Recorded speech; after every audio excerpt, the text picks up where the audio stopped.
இந்த போதைக்கும் இந்த குழந்தைகள் மேலே கை வைக்கிறவங்களுக்கும் சிவியரான ஆக்ஷன் எடுக்கணும். தனி படை போடணும். போட்டு 2 பேர் 3 பேர் என்கவுண்டரில் போடணும். அப்போ தான் இது குறையும். கவுண்டரில் போடுறோம் அப்படிங்கிற போது இந்த ஹியூமன் ரைட்ஸ் ப்ராப்ளம்ன்ற ஒரு விஷயம் வர நீங்கள் எங்களுக்கு ஒன்று புரியல. அந்த 3 வயசு குழந்தைக்கு ஹியூமன் ரைட்ஸ் இல்லையா? அந்த குழந்தைக்கு இங்கே உயிர் வாழ தகுதி இருக்குல்ல? அந்த குழந்தை என்ன தப்பு பண்ணுச்சு? பொண்ணா பிறந்ததை தவிர அந்த குழந்தை என்ன தப்பு பண்ணுச்சு?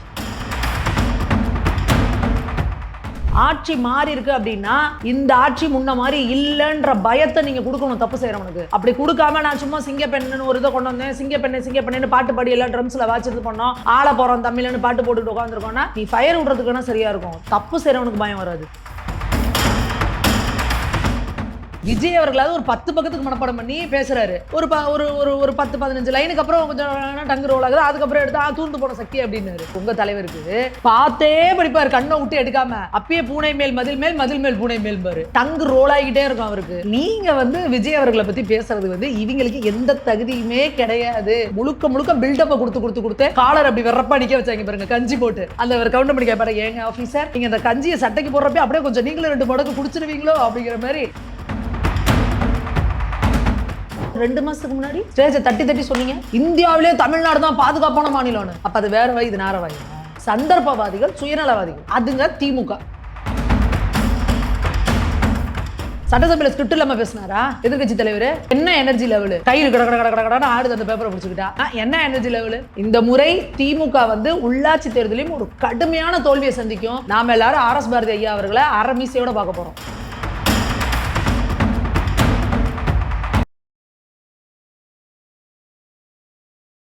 இளைய பாரத நேயர்களுக்கு வணக்கம். இன்னைக்கு நம்ம நேர்களில் நம்ம சிறப்பு விருந்தினர் பாஜகவின் மாநில செய்தி தொடர்பாளரான சுமதி மேகவர்ணன் மேம் வரலாம். மேம் வணக்கம். மேம் வணக்கம். மேம் ஆக்சுவலாக இப்போது நிறைய இந்த சிங்கப்பெண் படை அறிவிச்சும் கூட நிறைய பக்கம் அவங்க விழிப்புணர்வு ஏற்படுத்தினா கூட இன்னுமே அந்த பெண்களுக்கு எதிரான பிரச்சனைகள் நிறைய அதிகமாகிற மாதிரி தான் மேம் தெரிய வருது. நியூஸ்லாம் எடுத்து பார்த்தா டெய்லியும் அது பெண்கள் அப்படின்றத விட குழந்தைகள் தான் அதிகமாக பாதிக்கப்படுற மாதிரி வருது. இதுக்கு ஒரு சொல்யூஷனே கிடையாதா என்ன? அதுதான்மா சொல்யூஷன் அப்படிங்கிறது. என்னன்னா தண்டனைகளை சிவியர் ஆக்கணும்.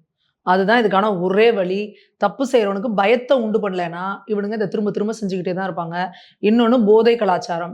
இந்த போதைக்கும் இந்த குழந்தைகள் மேலே கை வைக்கிறவங்களுக்கும் சிவியரான ஆக்ஷன் எடுக்கணும். தனி படை போடணும். போட்டு 2 பேர் 3 பேர் என்கவுண்டரில் போடணும். அப்போ தான் இது குறையும். என்கவுண்டர் பண்ணாத வரைக்கும் இதுக்கு முடிவே இருக்க வாய்ப்பே கிடையாது. ஏன்னா 3 வயசு குழந்தை 5 வயசு குழந்தைய போயிட்டு நீங்கள் இது பண்ணிட்டு இன்னைக்கு பாருங்க, திருவள்ளூரில் கும்பிடி பூண்டிக்கிட்ட 3 வயசு குழந்தை, அந்த குழந்தைய பாலியல் சித்திரவதை பண்ணி தூக்கி அந்த முள்ளு புதரில் தூக்கி போட்டுட்டு போயிருக்காங்க. மிருகங்கள் கூட அதெல்லாம் செய்யறதில்ல. இன்னைக்கு நம்ம டிஸ்கவரி சேனல் அந்த மாதிரிலாம் கூட பார்க்குறோம். ஒரு குறிப்பிட்ட வயசுக்கு கீழே இருக்கிற இதை கூட அனிமலை கூட அந்த ஒரு மான்குட்டியோ அந்த மாதிரி இருந்தால் எதுவும் பண்ணுறதில்ல. ஒரு குரங்குட்டியோ இருந்தால் கூட சிங்கமோ புலியோ அதை எதுவும் பண்ணாமல் நகர்ந்து போகிறத நம்ம பார்க்குறோம். அப்படி இருக்கிறப்போ நம்ம அதுலேயும் கேவலமாயிட்டோமா அப்படின்றது நமக்கு ஒரு விஷயமும் புரியல. இதுக்கு பெரிய காரணம் நம்ம எல்லா இடங்களும் திரும்ப எல்லா இடத்துலையும் டிபேட்டாக போயிட்டே இருக்குது. போதை கலாச்சாரம், கஞ்சா, மெத்து, அந்த மாதிரி இந்த போதையை எடுத்து இவனுங்க திருப்பி எல்லாம் ரிவர்ஸில் போயிட்டு இருக்கிறானுங்க. நம்ம லட்சக்கணக்கான வருஷம் நம்ம மிருகமாக இருந்து நம்ம இப்படிலாம் இருக்க வேணாம்னு நம்ம பரிணாம வளர்ச்சியில் மாறி இன்னைக்கு மனுஷங்களாகி மாறி உட்காந்துருக்கோம். இவனுங்க திருப்பி இந்த போதை இதெல்லாம் எடுத்து இந்த இதெல்லாம் நம்மளை திருப்பி மிருகங்களாக எடுத்து மாறிட்டு இருக்கிறாங்க நிறைய பேரை. அப்போ இதுக்கு என்ன பண்ணணும்னா, இதுக்கு யார் மெயினான ஆளுங்க?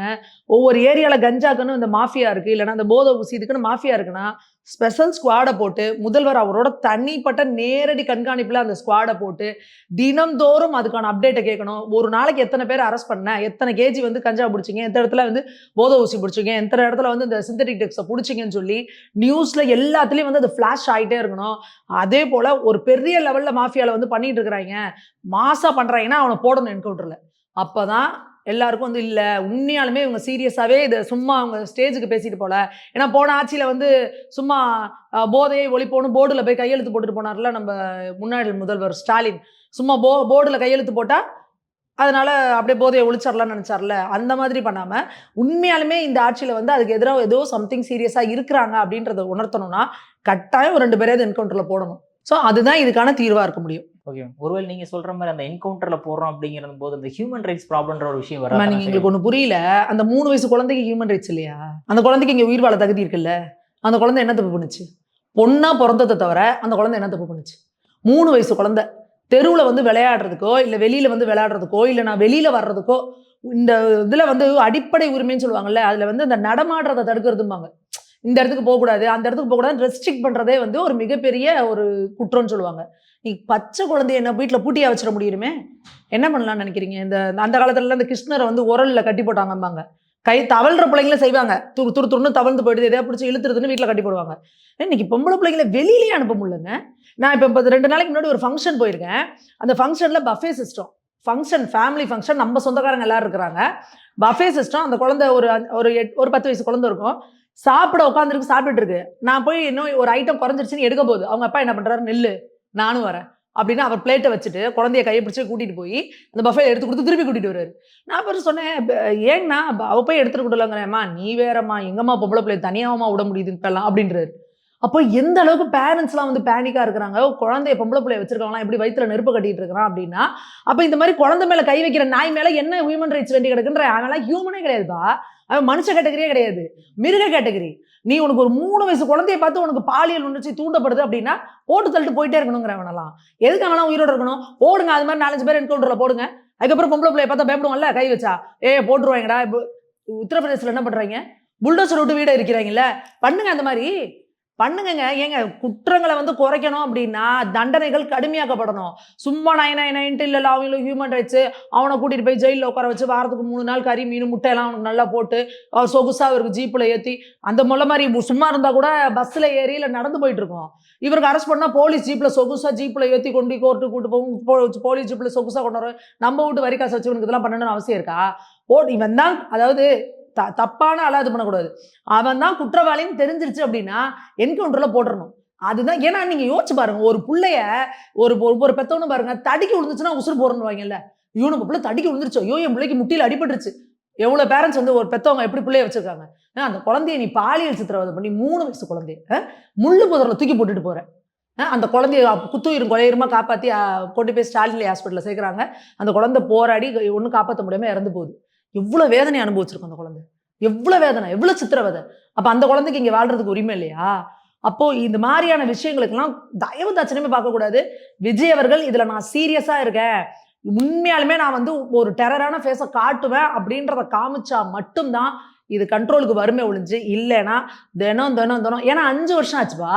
5 வருஷம் இருக்கிறது அப்படியே அந்த ஓவர் த நைட்ல அப்படி டபக்குன்னுலாம் மாறாது. ஆட்சி மாறி இருக்கு அப்படின்னா இந்த ஆட்சி முன்ன மாதிரி இல்லைன்ற பயத்தை நீங்க கொடுக்கணும் தப்பு செய்யறவனுக்கு. அப்படி கொடுக்காம நான் சும்மா சிங்கப்பெண்ணுன்னு ஒரு இதை கொண்டு வந்தேன், சிங்கப்பெண்ணு பாட்டு பாடி எல்லாம் ட்ரம்ஸ்ல வாச்சிட்டு பண்ணோம், ஆள போறோம் தமிழ்னு பாட்டு போட்டுட்டு உட்காந்துருக்கோம்னா நீ ஃபயர் விடுறதுக்குன்னா சரியா இருக்கும். தப்பு செய்யறவனுக்கு பயம் வராது. தப்பு செய்யறவனுக்கு என்ன பண்ணா பயம் வருமோ அதை நீங்க செய்யணும். அதை செய்ய தவறலைன்னா தினந்தோறும் இது போல செய்திகள் வந்துகிட்டே இருக்கும். எல்லா தலைவர்களும் கண்டனம் தெரிவிப்பாங்க. நீங்க பதிலுக்கு நாங்க அவனை தப்பு செஞ்சா அவனை கைது பண்ணிட்டேன், இப்படியே தான் போமே ஒழிஞ்சு தப்பை தடுக்கணும்னா அந்த தப்பு செய்யறதுக்கு யோசிக்கலே அவனுக்கு குளம் நடுங்கணும். அந்த மாதிரி தண்டனையை நீங்க கொடுத்தீங்கன்னா தான் இந்த தப்புகளை நிறுத்தும். Okay ma'am. அதே மாதிரி சில நியூஸ் சேனல்கள், முக்கியமாக சொல்லலாம் சன் நியூஸ் சேனல்லாம் பார்த்தோம்னா ஒரு 2 மாதத்துக்கு முன்னாடி இந்த மாதிரி தமிழ்நாட்டில் எந்த பிரச்சனையுமே நடக்காத மாதிரி பல நியூஸ்கள் போட்டாங்க. ஆனால் இப்போ ரீசெண்டாக எந்த நியூஸ் எடுத்து பார்த்தாலுமே இந்த மாதிரி விஷயங்களே போட்டுக்கிட்டே இருக்காங்களே. ஓவர் த நைட் அப்படியே நியூஸ் சேனல் மாறிடுச்சிங்களா என்ன? அவங்க எல்லாம் அவனுக்கு சும்மாவே எல்லா மீடியாவும் திமுகவுக்கு சொம்படிப்பாங்க. சன் நியூஸும் கலைஞர் நியூஸும் யாரு? அவங்களோட நிலைய வித்வான்கள். அவங்க என்ன செய்வாங்க, அவங்களுக்கு தான் ஊதுவாங்க. அப்போ போனதுலலாம் பார்த்தீங்கன்னா எல்லாரும் ஒன்று டிபேட் பண்ணிட்டு இருந்தா அவங்க பாட்டுக்கு வேற ஒன்று பண்ணிக்கிட்டு இருப்பாங்க.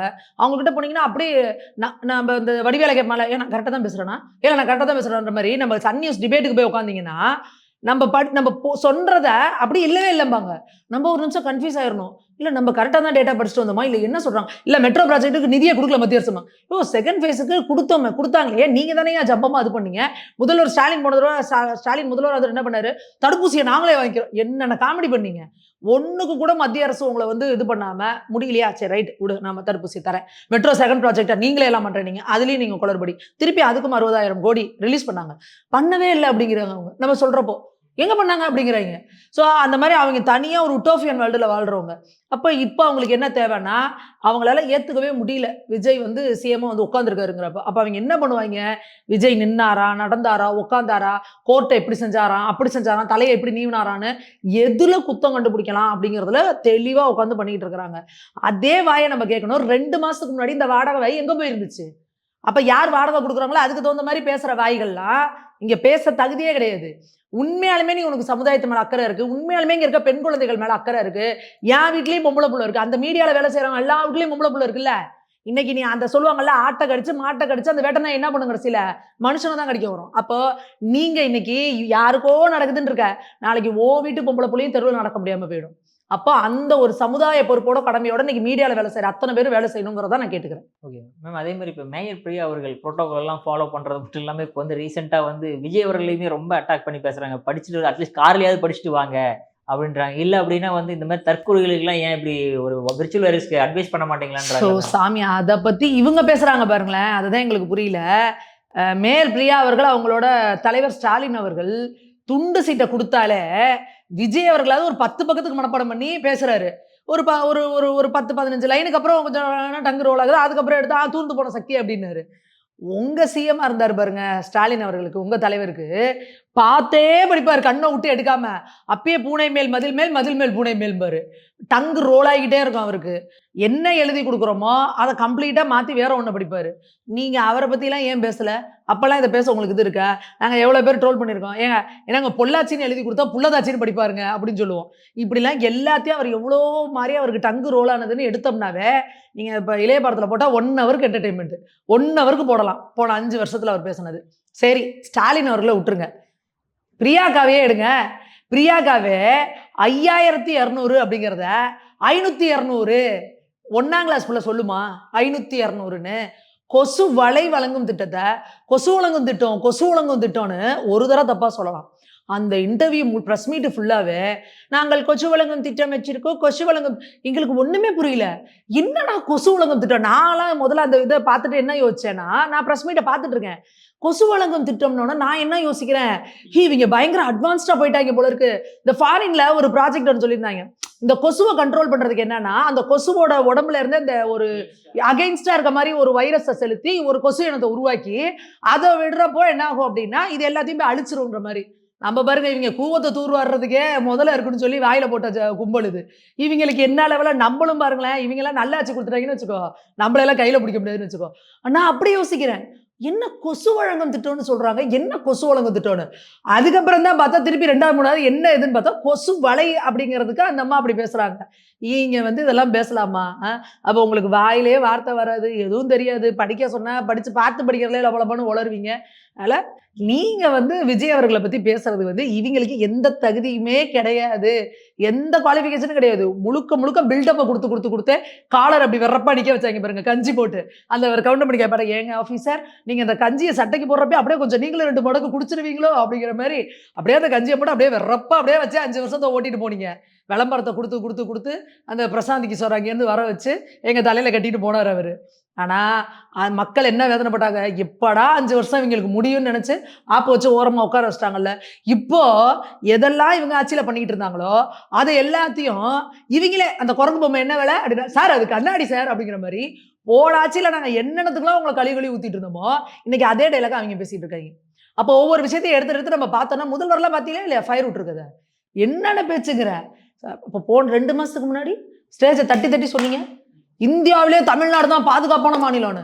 அப்ப அது வேற வாய், இது நார வாயா? இல்ல அப்ப இருந்ததுக்கும் இப்ப இருந்ததுக்கும் என்ன மாறி இருக்கு கணக்கு? எஃப்ஐஆர் திடீர்னு மாறி இருக்கா? இல்ல. அப்ப இவங்களுக்கு வந்து மக்களோட நலன், மக்களோட அக்கறைங்கிறதுலாம் ஒண்ணுமே கிடையாது. சந்தர்ப்பவாதிகள், சுயநலவாதிகள். அதுங்க திமுக. அதுல மக்கள் வந்து ரொம்ப தெளிவா இருக்காங்க. இன்னொன்னு நீங்க தெரிஞ்சுக்கணுமா, திமுக வந்து போன முறை நீங்க ஏடிஎம்கே ஆட்சியில இருந்தப்போ, அதிமுக ஆட்சியில இருந்தப்போ இருந்த திமுக இப்ப இல்ல. அப்ப நீங்க பாத்தீங்கன்னா இந்நேரத்துக்குள்ள ஒரு 50 போராட்டத்தை முடிச்சிருப்பாங்க. இப்பெல்லாம் ஒரு துவண்டு போயிட்டாங்க, முடியல. என்னடா நம்மளை விட்டுட்டு போயிட்டாங்களேன்னு இப்போ வந்து சிவாஜி கணேசன் மாதிரி உட்காந்துருக்காங்க. நோ நெவர்னு. ஏன்னா கூட கூட்டணியில் இருந்தவங்க எல்லாம் கிளம்பி போயிட்டாங்க. காங்கிரஸ் அங்கே மத்தியிலேயே உங்களுக்கு ஒருத்தரும் கிடையாது, இங்கே மாநிலத்தில் ஒருத்தரும் கிடையாது. இது வரைக்கும் நீங்கள் கூட்டணி இல்லாமல் எந்த ஒரு இடத்துல இருந்ததில்லை. அப்படியே பரிவாரத்தோடு வருவாங்க, கூட்டணி இந்த பக்கமும் வச்சுக்கிட்டு அப்படியே வச்சுட்டு பந்தா பண்ணிட்டு இருந்தீங்க. இன்னைக்கு ஒருத்தரும் இல்லாமல் தனிமைப்படுத்தப்பட்டு என்ன பண்ணுறதுன்னு தெரியாமல் பயங்கர தடுமாற்றத்தில் இருக்குது. தடுமாற்றத்துக்கும் நடுவில் உதயநிதி அவர்கள் அப்பப்போ கொஞ்சம் ஏஜென்சி மாதிரி ஒரு ட்வீட்டை போடுறதும், எதையோ ஒன்று பேசுறதும், இந்த பக்கம் பிரியாக்கா பேசுறாங்க, அந்த பக்கம் ஸ்டாலின் அவர்கள் ஏதோ பண்றாங்களே ஒழிஞ்சு திமுக அதோட வீரியத்துல இல்லை. ஏன்னா திமுக எதிர்கட்சியா இருந்தா என்ன சலம்பலம் கொடுப்பாங்க, எப்படி பண்ணுவாங்கன்னு தெரியும். திமுக பயங்கரமா தளர்ந்து போயிருக்கு, தனிமைப்படுத்தப்பட்டிருக்கு அப்படிங்கிறது நல்ல தெளிவா தெரியுது. மேம் நீங்க சொல்றீங்க திமுக உதயநிதி ஸ்டாலின் துவண்டு போயிருக்காங்க அப்படின்ட்டு. ஆனா திவ்யா சத்யராஜ் அவர்கள் சொல்லும்போது நான் போய் அவரை மீட் பண்ணேன். அதாவது ஒரு துணை முதலமைச்சரா இருக்கிறத விட இப்ப எதிர்க்கட்சி தலைவர் ஒரு 10 மடங்கு எனர்ஜி லெவல்ல இருக்காரு அப்படின்ற மாதிரி சொல்றாங்களே மேம். என்ன எனர்ஜி லெவல்ல இருக்கிறாருன்றத என்னத்த சொல்றதுன்னு தெரியல. திவ்யா சத்யராஜ் அவங்க பேசுறதே வந்து பல நேரங்கள்ல வந்து அவங்க என்ன பேசுறாங்கன்னா அவங்களுக்கே புரியாது. அவங்களே சொல்லியிருக்காங்களா ஒரு இன்டர்வியூல, நான் கொஞ்சம் கிறுக்கு, நான் அப்படிதான் அப்படின்னு. நான் சொல்லல, தயவு செஞ்சு நான் யாரையும் வந்து அப்படி சொல்ல மாட்டேன். அவங்களே சொல்லிக்கிட்டாங்க நான் அப்படிதான் அப்படின்னு. ஸோ இவங்கெல்லாம் என்ன பண்றது, இவங்களுக்கு என்ன புரிதல் இருக்கு, எதிர்க்கட்சி தலைவரா இது வரைக்கும் என்ன பண்ணியிருக்கிறாரு, என்னத்துக்கு எத்தனை இடத்துக்கு வந்து ஆர்ப்பாட்டத்துக்கு மக்கள் பிரச்சனைக்காக எங்க களத்துக்கு வந்து நின்றுருக்கிறாரு. நடுவில் அதுக்குள்ள இப்போ 2 தடவை டூர் போயிட்டு வந்துட்டார்ல, எலெக்ஷன் முடிச்சோடனே ஒரு டூருக்கு போனாரு, இப்போ நடுவில் திருப்பி ஒரு டூருக்கு போயிட்டு வந்துட்டாரு. இந்த மாதிரி இருக்கிறவங்களாம் நீங்க என்ன எதிர்க்கட்சியா நீங்க உட்காந்துருப்பீங்க. இப்போ உதயநிதி ஸ்டாலின் எங்கேயாவது கார் விட்டு இருக்கிறார்ல, டபக்குன்னு மைக்கு நீட்டி, சார் இப்போ என்ன சார் பிரச்சனை தமிழ்நாட்டில் கேளுங்க, சொல்லுவாங்க பார்ப்போம். என்ன எதிர்க்கட்சி தலைவர், என் நாட்டில் என்ன நடக்குது எதுவுமே தெரியாது, அட்மினை வச்சு ட்வீட்டை போட்டுட்டு உட்காந்துருக்கிறீங்க. மித்தபடி எழுதி கொடுத்தா சட்டசபையில இருந்து ஸ்கிரிப்டை வச்சு படிப்பாரு. சட்டசபையில் ஸ்கிரிப்ட் இல்லாம பேசினாரா எதிர்க்கட்சி தலைவர்? என்ன எனர்ஜி லெவலு, கையில் கட கட கட கடன்னு ஆடுது அந்த பேப்பரை பிடிச்சிக்கிட்டா. என்ன எனர்ஜி லெவலு? எங்க அவருக்கு எப்போ தெரியுதோ எப்போ முடியுதோ அதுக்கப்புறம் தானே அவருக்கு கண்ணு தெளிஞ்சு, அதுக்கப்புறம் தான் அதுக்குள்ள முடிஞ்சிடும். கோழி கொக்கரக்கோன்னு கூவி சாயந்தரம் 6 மணிக்கு. அதுக்கப்புறம் அவர் கண்ணில் படுற நியூஸ்க்கு எதனாவது எங்கேயாவது இந்த மாதிரி மீட்டிங் போட்டாங்கன்னா அங்கே போயிட்டு இந்த இதில் ஒரு மீட்டிங்கும் நம்ம பேசியிருக்கிறாரு. அவ்வளோதான், ஒரு மீட்டிங்கோ 2 மீட்டிங்கில் பேசியிருக்கிறாரு.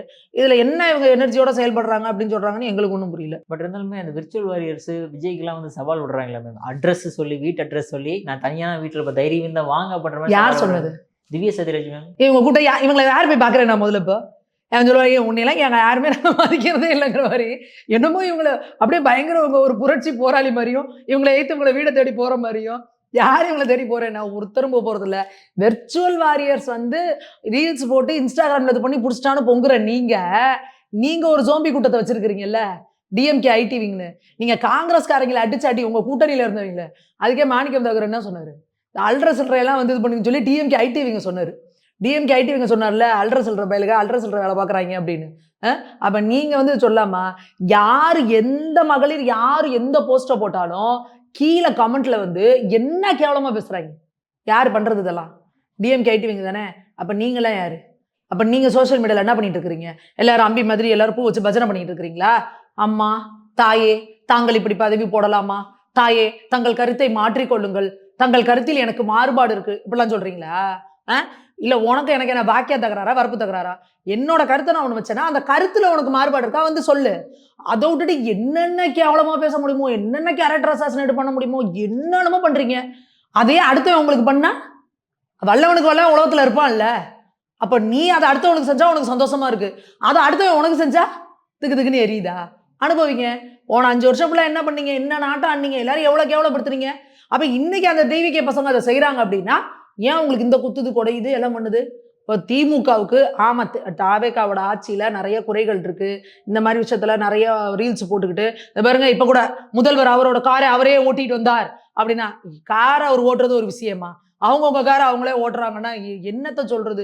நீ இப்படிலாம் ரீல்ஸ் விட்டுட்டு சந்தோஷப்பட்டு இருக்காங்க. இங்க டெய்லி 2 பாலியல் குற்றங்கள் நடந்துகிட்டே இருக்குது. இப்போ பூந்தமல்லியில இன்னைக்கே கூட பூந்தமல்லியில ஒரு 7 வயசு சிறுமி பாலியல் பலாத்காரம் பண்ணப்பட்டிருக்கிறாங்கன்னு டெய்லி 2 நியூஸ் 3 நியூஸ் வந்துகிட்டு தான் இருக்கு.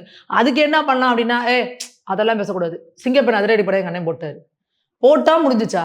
அதனால என்ன நடவடிக்கை இருந்துச்சு? குற்றங்கள் குறைஞ்சிருக்கா? அதை நீங்க பார்க்கணும். அதை விட்டுட்டு நீங்க இந்த மாதிரி பண்றீங்கன்ற குறைகள் இவங்க மேல இருக்கு. ஆனா இவங்கள சொல்றதுக்கு 1% தகுதி கூட திமுகவுக்கு கிடையாது.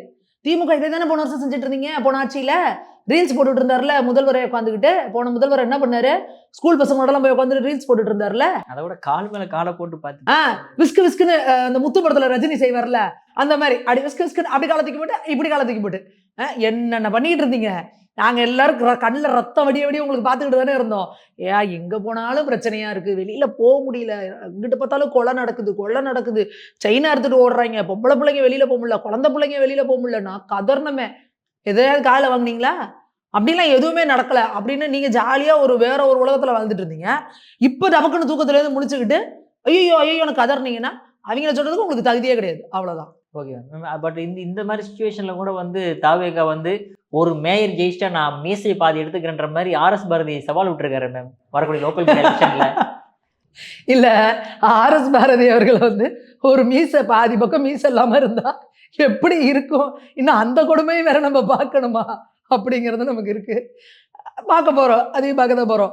நான் வேற யாருக்காகவோ இல்லையோ, ஆர்.எஸ். பாரதி அவர்களுக்கு நிச்சயமா வேணும். ஏன்னா, இந்த நாய் பேயெல்லாம் டிகிரி முடிச்சுட்டு போகுது. இங்க இருக்கிற கோர்ட்ல இருக்க நீதிபதிகள்லாம் நாங்க போட்ட பிச்சை, இப்படிலாம் திமிர் தண்டத்துக்கு பேசினார்ல, இந்த திமிர் தண்டமான பேச்சுக்கலாம் நிச்சயமாவே பாதி மீசைய எடுத்துட்டு தான் யார் ஜெயிக்க போறாங்கங்கலாம் வேற. ஆனா திமுக ஜெயிக்காது. திமுக கண்டிப்பா நீங்க என்ன நினைச்சிட்டு இருக்கீங்க? என்ன இது பண்ணாலும் உள்ளாட்சி இதுல வந்து நாங்க தான் கைப்பற்றுவோம். எங்க கையில இருக்குன்னு நீங்க நினைக்கிறீங்க. கிராஸ் ரூட் லெவல்ல இன்னைக்கு திமுக மேல கடுமையான வெறுப்பு, அதிருப்தி மக்களுக்கு வந்துருச்சு. இன்னைக்கு பிரச்சனைக்கு நீங்க வர்றது கூட இன்னைக்கு என்ன நினைக்கிறாங்க? இவனுங்க 5 வருஷம் பண்ணிட்டு போன கோளாறு தான் இப்போ வரைக்கும் நமக்கு பிரச்சனையா இருக்கு. மக்கள் சொல்றாங்கல்ல, சாமானிய மக்கள் கூட. அப்போ கிராஸ் ரூட் லெவல்ல மக்கள் பிரச்சனையை சந்திக்கிறப்போ திமுகவை கூப்பிட்டு போய் அவன் கவுன்சிலரா இல்ல பிரசிடென்டா போட்டுருவாங்களா?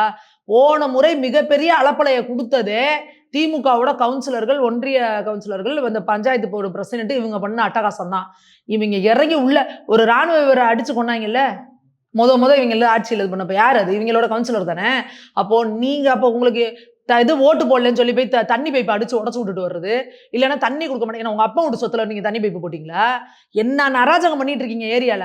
இல்ல வீட்டுல கூட்டிட்டு போய் எவன் தண்ணி வரலன்னு கம்ப்ளைண்ட் பண்றோம்னா அவனை ரோட்ல இழுத்து போட்டு அடிக்கிறது. எவ்வளவு வீடியோ நம்ம பார்த்தோம். இப்ப நீங்க போனீங்கன்னா உங்களுக்கு அப்படியே லட்டு மாதிரி அப்படியே பூர்ண கும்புற மரியாதை கொடுத்து வாங்க ஐயா அப்படின்னு கூப்பிட்டு உங்களை உட்கார வச்சிருவாங்களா? இந்த முறை திமுக வந்து உள்ளாட்சி தேர்தலையும் ஒரு கடுமையான தோல்வியை சந்திக்கும். நாம எல்லாரும் ஆர்.எஸ். பாரதி ஐயா அவர்களை அரை மீசையோட பார்க்க போறோம். Okay ma'am. பட் இருந்தாலுமே அவங்களுமே ஒரு விஷயத்த கையில் எடுத்திருக்காங்களா மேம்? நீங்க வந்து இன்ஸ்டாகிராமே ஜென்சி வச்சு தான் ஜெயிச்சிங்க, நாங்களும் ஜென்சி வச்சு ஒரு விஷயத்தை கொண்டு வரேன்னு தஞ்சாவூர்ல ஒரு சூப்பரான மீட்டிங் ஏற்பாடு பண்ணாங்களா மேம்? நான் தான் சொல்லிட்டேன்பா. நீங்க ஜென்சி வந்து ஏன் வெறுப்பானா அப்படின்னா, நீ திரும்ப திரும்ப நாங்க போட்ட பிச்சைங்கிற, நீங்க எல்லாம் எங்களுக்கு கொத்தடிமைங்கிற, 200 ரூபா ஓபிங்கிற, நாங்களாம் அடிமை கூட்டங்களை நீங்க உருவாக்குறீங்க, எங்களுக்கு அது வேண்டான்னு தான் நினைக்கிறாங்க. ஜென்சி கூட்டம் போட்டு நீங்க என்ன சொல்லிக்கிறீங்க? நாங்கள் ப்ரௌடு கொத்தடிமைகள். அங்கேயும் அந்த அம்மா அப்படிதான் சொல்லிக்குது. என்னோட ஒரு அம்மா இப்ப இந்த இதுல பேசுறப்பையும் எல்லா கொத்தூஸ்களுக்கும் வணக்கங்குது. அப்ப நீங்களே உங்களை கொத்தடிமைகள்னு பிரகடனப்படுத்திக்கிட்டீங்கன்னா, அது என்ன கேவலமான போக்கு. நிச்சயமா அது ஒரு ஃபெயிலியர். ஜென்சி டிஎம்கேன்னு ஒண்ணு பண்றாங்க. அது என்னத்தை காட்டுது அப்படின்னா, திமுக எந்த அளவுக்கு டிவிகேவை பார்த்து பயந்துருக்கு, இளைஞர்களை பார்த்து பயந்துருக்கு. தமிழக இளைஞர்கள் எந்த அளவுக்கு திமுக கிட்ட இருந்து வெறுப்புல இருக்காங்க, விலகி போயிருக்காங்க அப்படின்றது தெரியுது திமுகவுக்கு. அதனால இந்த தமிழக இளைஞர்களை அட்ராக்ட் பண்றதுக்கு என்னென்னலாம் பண்ணலாம் அப்படின்றத பண்ணிட்டு இருக்காங்க. அடுத்து நீங்க பாத்தீங்கன்னா அந்த பசங்க இளைஞர்கள்லாம் போடுறாங்க பாருங்க. ஸ்டாலினே வந்து ஃபுல்லா ஒரு ஸ்பைக் வச்சுக்கிட்டு ஃபுல்லா அந்த கோட்லாம் போட்டுட்டு ஜென்சியா மாறி வரலாம். உதயநிதி அவர்களும் நானும் ஜென்சி கிட்ட யோ அப்படின்னு சொல்லி அந்த ஹேர் கட்லாம் மாத்திட்டுலாம் வரலாம். நீங்க என்ன வேணா குட்டிகரணம் போட தயாரா இருக்காங்க. அதுலயும் இன்னொரு குரூப் கிளம்புறாங்க. ஜென்சி விங்குனே ஒண்ணு உருவாக்கி அதை வந்து இன்பநிதியை வந்து அதுக்கு தலைவரா போட போறாங்க. அப்படி என்னென்னமோ பண்ணிட்டு இருக்கிறாங்கன்னு. எத்த தின்னா பித்தம் தெளியும் அப்படிங்கிற அளவுக்கு நீங்க இந்த கல்லுண்ட மந்தி போலம்பாங்க பாருங்க, அந்த மாதிரி இவங்க பித்து முடிச்சு திரியிறாங்க. என்னடா பண்ணலாம், நம்மளால முடியலையேன்னு. அப்போ திமுக அதோட அந்த தோல்வியை ஜீரணிக்க முடியல. மக்கள் ஒரு கடுமையான தோல்வியை கொடுத்துருக்காங்க. குறிப்பா இளைஞர்கள் நம்ம பக்கம் இல்லைங்கிறத திமுகவால ஏத்துக்க முடியல. அதுக்கு என்னென்னமோ குட்டிக்கரணை அடிக்கிறாங்க. அடிக்கட்டும், நம்மளும் வந்து வேடிக்கை பார்ப்போம் ஜாலியா.